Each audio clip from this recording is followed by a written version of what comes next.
Sir విజ్ఞప్తి చేస్తూ ఈరోజు సంఘీభావం తెలిపిన ప్రతి ఒక్కరికి ధన్యవాదాలు.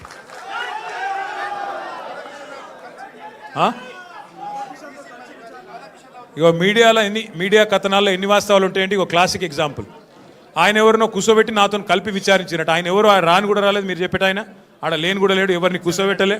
గదే అంటున్నా, ఎవరు మనిషి లేడు ఆడెవరు లేడు. మరి అందుకే అంటున్నా, మీరు మీడియా వాళ్ళు కూడా చూసుకోవాలి. ఎవరితోనో కలిసి కూర్చోబెట్టి నన్ను విచారించినట్ట. పురుగు కూడా లేడు ఆ పోలీసు వాళ్ళు, నేను తప్ప ఆడెవడు లేడు.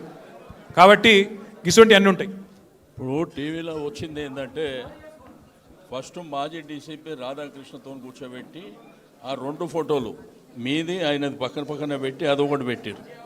ఆయనది అయిపోయింది ఆఫ్టర్నూన్ 2 తర్వాత. అంటే ప్రభాకర్ రావుని పిలిపించి మళ్ళీ ప్రభాకర్ రావుని మీరు కూర్చోబెట్టి అక్కడ తారక రామారావు తప్ప ఏ రావు లేడు, నేను ఒక్కనే ఉన్నా తప్ప ఎవడు లేడు. మరి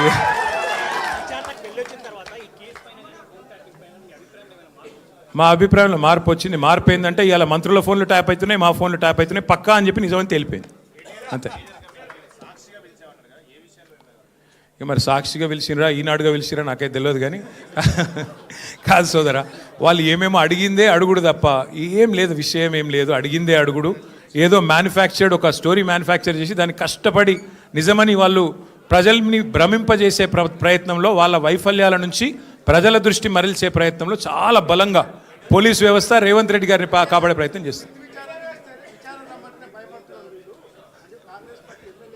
భయపడేటోళ్ళమైతే టైం అడుగుతుంటాం కదా, భయపడేటోళ్ళమైతే మేము రాము అంటుంటిమి, భయపడేటోళ్ళమైతే కోర్టుకు పోతుంటిమి. నేను సిరిసిల్లలో ఉన్నా, నిన్న విచారణకు ఆదేశించారు 4:30కి, రాత్రికి వచ్చేసిన, రాత్రికి బయలుదేరి వచ్చేసిన. హరీష్ రావు గారు మన సిద్దిపేటలో ఉన్నారు, రాత్రి 10కి ఇస్తే కూడా తెల్లారి వచ్చినాము. మాకు భయం ఉంటే ఎందుకు వస్తాము? Simple logic. ఎనివే మళ్ళీ ఒకసారి అందరికీ థ్యాంక్ యూ.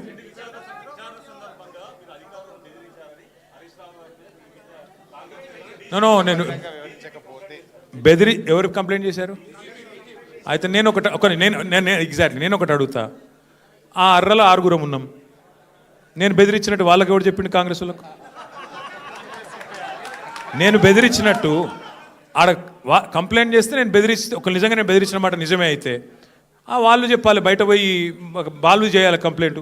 కాంగ్రెస్ వాళ్ళకి ఎవరు తెలిసింది? ఎట్లా తెలిసింది? అంటే ఎంత లోపభూయిష్టంగా, ఎంత లీకుల ఆధారంగా, ఎంత కలిసికట్టుగా ఈ వ్యవహారం జరుగుతుందో, ఎంత పేకల మేడలాగా ఈ వ్యవహారం కుప్పగొలబోతుందో దాన్ని బట్టి మీకు అర్థం కావాలి.